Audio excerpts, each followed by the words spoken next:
हरियाणा के मुख्यमंत्री मनोहर लाल ने पिछले दिनों प्रदेशवासियों को कई विकास परियोजनाओं की बड़ी सौगात दी। दरअसल मुख्यमंत्री मनोहर लाल ने करनाल से वीडियो कॉन्फ्रेंसिंग के जरिए 2000 करोड़ रुपए की करीब 174 परियोजनाओं का उद्घाटन और शिलान्यास किया। तो वहीं सीएम ने इस कार्यक्रम में प्रदेश के दूसरे जिलों से भी मंत्री और विधायक भी वीडियो कॉन्फ्रेंसिंग के जरिए शामिल हुए। इस मौके पर सीएम ने कहा कि प्रदेश में क्वालिटी कंट्रोल अथॉरिटी जल्द बनाई जाएगी ताकि भ्रष्टाचार जड़ से समाप्त हो सके। रिपोर्ट देखिए।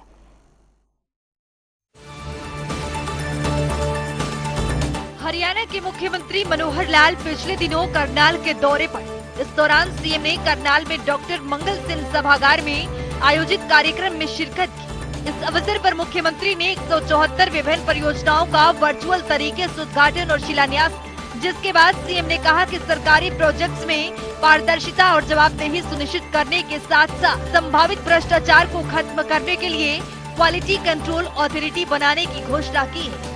ये अथॉरिटी समय समय पर प्रोजेक्ट्स की चेकिंग करेगी और अगर कोई खामियां पाई जाती है तो दोषी अधिकारियों को पकड़ेगी और उन्हें सजा दिलाने का काम करेगी। वीडियो कॉन्फ्रेंस के माध्यम से उद्घाटन और शिलान्यास के कार्यक्रम पहले भी कोविड के कारण से हमको ये करने पड़े, मैं कह सकता हूं, और लगातार आज जैसे ये 5वां इस प्रकार का ऑनलाइन कार्यक्रम शिलान्यास उद्घाटन का ये किया जा रहा है।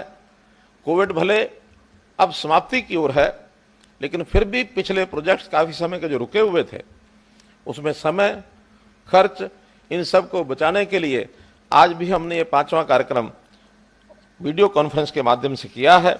अभी तक के जो 4 कार्यक्रम इससे पहले हुए हैं, वो चाहे 2019 मार्च में हुआ हो, अक्टूबर 2020 में हुआ हो, मार्च 2021 में किया हो या जून 2021 में किया है, से 4 कार्यक्रमों पर कुल मिलाकर 766 परियोजनाओं का उद्घाटन शिलान्यास ये किया गया, जिसमें लगभग 8000 करोड़ रुपए की परियोजनाएं ये जनता को समर्पित की गई थी।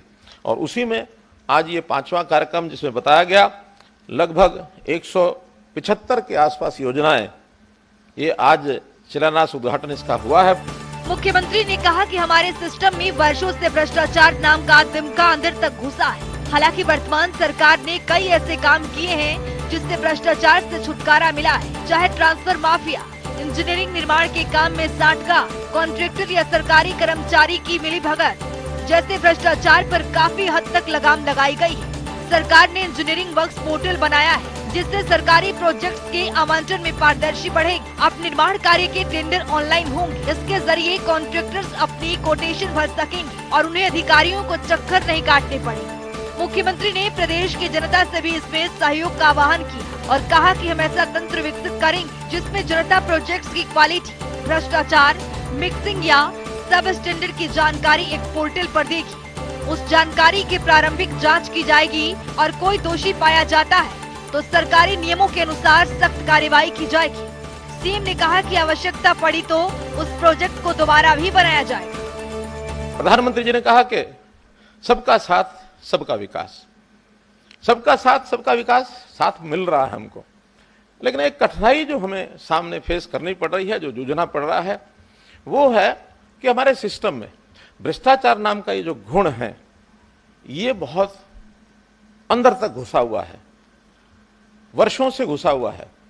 हमने अपने सरकार में आने के बाद बहुत से ऐसे काम किए हैं जिसके कारण से इससे हमें छुटकारा मिल सके, चाहे वो ट्रांसफर का उद्योग है, चाहे वो CLU का उद्योग है, भर्तियों का उद्योग है, लेकिन इंजीनियरिंग के कामों में भी कहीं ना कहीं ये साठगांठ ये चलती है। जो हमारे निर्माण के काम होते हैं उसमें चाहे कंट्रैक्टर हैं, चाहे हमारे कर्मचारी अधिकारी हैं, चाहे जनता के और लोग हैं, वो कहीं ना कहीं फंसे रहते हैं। हमने एक इंजीनियरिंग का एक पोर्टल बनाया है, इंजीनियरिंग वर्क्स पोर्टल। आगे से जितने भी कंट्रैक्टर हैं वो कंट्रैक्ट लेने में उसका उपयोग करेंगे ताकि सब चीजें पारदर्शी हो जाए। किसी को भी कंट्रैक्ट लेने में कहीं इधर उधर किसी अधिकारी के या किसी और व्यक्ति के चक्कर ना काटने पड़े, उसको सीधा पारदर्शी तरीके से, चाहे उसके IM भी भरनी होगी, चाहे उसमें उसका कोटेशन भरनी होगी, कितने का उसका मानो टेंडर है, और पारदर्शी तरीके से उसको मिलेगा, पूरी स्पेसिफिकेशन उसके अंदर भरी जाएंगी। एक हमने किया है। इस अवसर पर मुख्यमंत्री मनोहर लाल के नेतृत्व में शिक्षा, स्वास्थ्य, सिंचाई, सड़क परिवहन व ढांचागत विकास की 174 परियोजनाओं के उद्घाटन और शिलान्यास किए गए। इन परियोजनाओं पर 2000 करोड़ रुपए से अधिक की लागत आएगी। इस दौरान जिलों में भी कार्यक्रम आयोजित हुए, जिनमें मंत्री, सांसद एवं विधायक मौजूद रहे। मुख्यमंत्री ने इस ऐतिहासिक अवसर पर कहा कि सरकार सबका साथ और सबका विकास के मंत्र पर चलते हुए प्रदेश को और सशक्त बनाने के संकल्प पर आगे बढ़ रही है। सरकार का ध्येय है कि प्रदेश का कोई हिस्सा विकास परियोजनाओं से छूटा न रहे। उन्होंने कहा कि विकास के कार्य एक जिले में नहीं बल्कि पूरे हरियाणा में हो रहा है। हमारा एक स्लोगन है, शिक्षा, स्वास्थ्य, सुरक्षा, स्वावलंबन और स्वाभिमान। ये 5 चीजें अगर हम व्यक्तियों को ठीक से समाज को दे सके तो निश्चित रूप से समाज के लोग सुखी होंगे। हरियाणा आज अभी विकासशील देश से बाहर आकर के जिसको हम विकसित राज्य ये कह सकते हैं, ये सब हो गया है।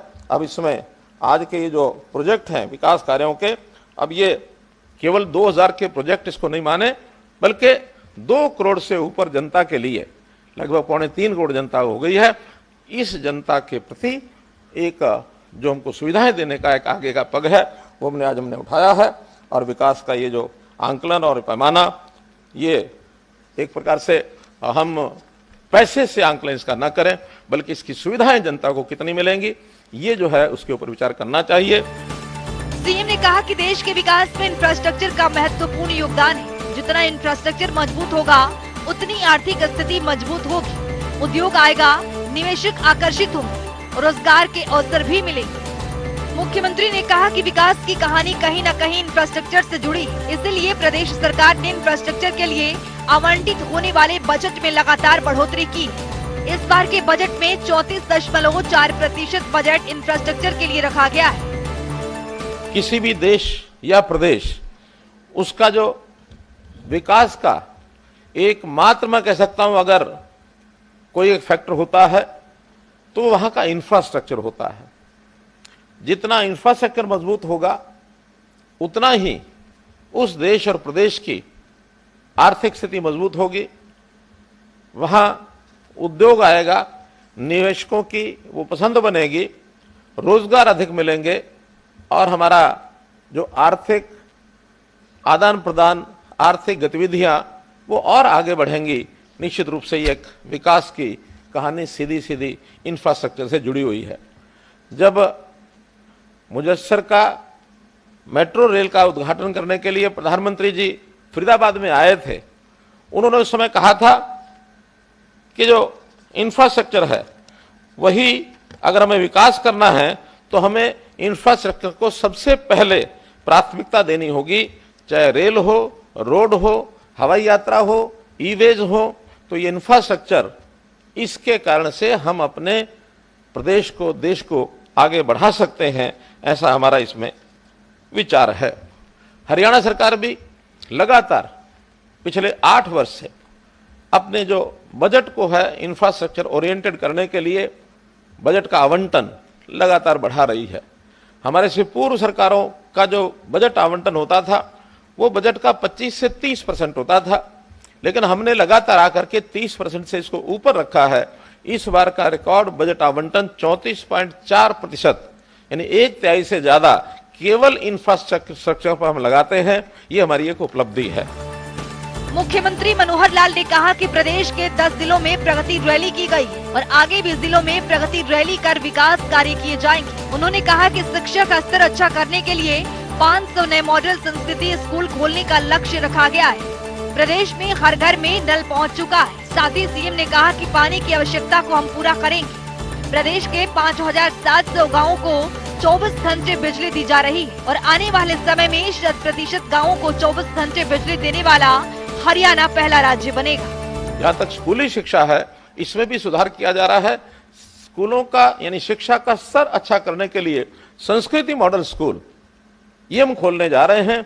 लगभग 138 ऐसे स्कूल खुल चुके हैं। इस साल का 500 नए स्कूल खोलने का, संस्कृति मॉडल स्कूल खोलने का ये हमारा टारगेट है। जहां तक घर में सुविधाएं, जैसा हम देखते हैं रसोई के अंदर गैस कनेक्शन, प्रधानमंत्री जी के योजना अनुसार हर रसोई में ये गैस का कनेक्शन हरियाणा में पहुंच चुका है। आज एक भी रसोई ऐसी नहीं है जिसके अंदर गैस का कनेक्शन न हो, चाहे वो शहर है, गांव है, दूर दराज का एरिया, वहां भी। ऐसे ही दूसरा विषय, वो भी हमारे प्रधानमंत्री जी का मैं धन्यवाद करता हूं कि जिन्होंने नल से जल हर रसोई में पहुंचाने का जो काम आह्वान किया था, इसके अंतर्गत भी जल जीवन योजना में हर घर में, गांव में, शहर में रसोई के अंदर नल पहुंच चुका है। उसकी आवश्यकताएं पानी की क्योंकि बढ़ी हैं, इसलिए पानी की आवश्यकता पहले जितनी थी उसको, क्योंकि वहां हर घर में अब चूंकि शौचालय भी हो गया है, सीवरेज भी गांव-गांव में डल रहे हैं, उस पानी की मात्रा को बढ़ाने का भी हमने संकल्प लिया है। इस वर्ष शहरों में भी पानी की जो आवश्यकता बढ़ी है उसको भी पूरा करेंगे। ग्रामीण क्षेत्र में भी जो पहले कहीं 50 लीटर 55 लीटर पानी हर व्यक्ति के लिए दिया जाता था, वो मांग के हिसाब से 135 लीटर जो होने की यानी एक आवश्यकता है, उसको धीरे धीरे उसको भी हम पूरा करेंगे। बिजली का जहां तक विषय है, हर गांव में, हर मोहल्ले में, हर घर में 24 घंटे बिजली मिले, इस पर हमने जो मेरा गांव जगमग गांव योजना चलाई थी, आज मुझे खुशी है बताते हुए कि 80% गांव में, लगभग 6500 गांव में से 5600-5700 गांव के अंदर और हमारी जो बिजली है 24 घंटे पहुंच रही है। केवल मात्र 1000 के आसपास गांव ऐसे हैं जिनमें बहुत शीघ्र हम जो है 24 घंटे बिजली पहुंचाने का, इंफ्रास्ट्रक्चर की कमी होगी उसको भी दूर करेंगे। जहां कहीं लोगों को बिल भरने की आदत नहीं है, उनसे भी निवेदन करेंगे कि उसकी डिफॉल्ट अमाउंट है उसको खत्म करें, मीटर जो है घर से बाहर लगाएं। तो इन सारी बातों को पूरा करने के बाद आने वाले समय में 100% गांव 24 घंटे बिजली देने वाला हरियाणा देश का पहला राज्य होगा। तो मित्रों, ये भी एक बहुत बड़ी चीज हमने की है। वहीं ग्राफिक्स के जरिए समझते हैं कि मुख्यमंत्री ने किन किन परियोजनाओं का उद्घाटन और शिलान्यास किया। सीएम मनोहर लाल ने राज्य को दी 2000 करोड़ की सौगात। सीएम ने 174 परियोजनाओं का किया उद्घाटन और शिलान्यास। PWD, B&R की 19 परियोजनाओं के 439 करोड़ की सौगात। HVPN, DHB, BN और UHB, BN के 37 प्रोजेक्ट्स पर 375 करोड़ की सौगात। स्वास्थ्य विभाग के 15 प्रोजेक्ट्स के लिए 291 करोड़ की सौगात। करनाल स्मार्ट सिटी लिमिटेड के 11 प्रोजेक्ट्स के लिए 197 करोड़ रुपए की सौगात। वहीं सिंचाई विभाग के 22 प्रोजेक्ट्स के लिए 168 करोड़। हरियाणा राज्य सड़क और पुल विकास कॉरपोरेशन लिमिटेड के 2 प्रोजेक्ट्स के 146 करोड़। तो स्वास्थ्य एवं अभियांत्रिक विभाग के 5 प्रोजेक्ट्स के लिए 101 करोड़। रेवेन्यू विभाग के 9 प्रोजेक्ट्स के लिए 128 करोड़। शिक्षा HSSP के 6 प्रोजेक्ट्स के लिए 22 करोड़। शिक्षा विभाग के 7 प्रोजेक्ट्स के लिए 28 करोड़। तो वहीं उच्च शिक्षा विभाग के 2 प्रोजेक्ट्स के लिए 9 करोड़। तकनीकी शिक्षा विभाग के 2 प्रोजेक्ट्स के लिए 8 करोड़, जिसमें कौशल विकास और औद्योगिक प्रशिक्षण विभाग के 6 प्रोजेक्ट शामिल हैं। पुरातत्व और संग्रहालय विभाग का 1 प्रोजेक्ट, विकास और पंचायती राज के 4 प्रोजेक्ट, चिकित्सा शिक्षा और अनुसंधान व विकास एवं पंचायत विभाग के 1-1 प्रोजेक्ट, परिवहन विभाग के 2 प्रोजेक्ट, शहरी स्थानीय निकाय और HSIIDC के 2-2 प्रोजेक्ट, HSVP और कृषि विभाग के 1-1 प्रोजेक्ट, कृषि HSAMB और मेवात विकास प्राधिकरण MDA के 3 प्रोजेक्ट शामिल हैं। इससे पहले भी इस तरह से वर्चुअल तरीके से उद्घाटन और शिलान्यास के कई कार्यक्रम आयोजित किए गए, जिनमें हजारों करोड़ों की परियोजनाएं प्रदेशवासियों को समर्पित की गई। इस तरह के कार्यक्रम आयोजित करने के पीछे मुख्यमंत्री का मकसद सुशासन के लक्ष्य को आगे बढ़ाते हुए कम समय में अधिक से अधिक विकास कार्यों को अंजाम देना है। वहीं ऐसे कार्यक्रमों के आयोजन से समय की बचत के साथ साथ कार्यक्रमों पर होने वाले खर्च में भी कटौती होती है। वहीं मुख्यमंत्री के दौरे के चलते प्रशासनिक अमलों को भी उनके साथ रहना पड़ता है। इसके चलते कई काम प्रभावित होते हैं। इसी के चलते मुख्यमंत्री ऑनलाइन माध्यम से परियोजनाओं का उद्घाटन और शिलान्यास करते हैं। ब्यूरो रिपोर्ट, जनता टीवी।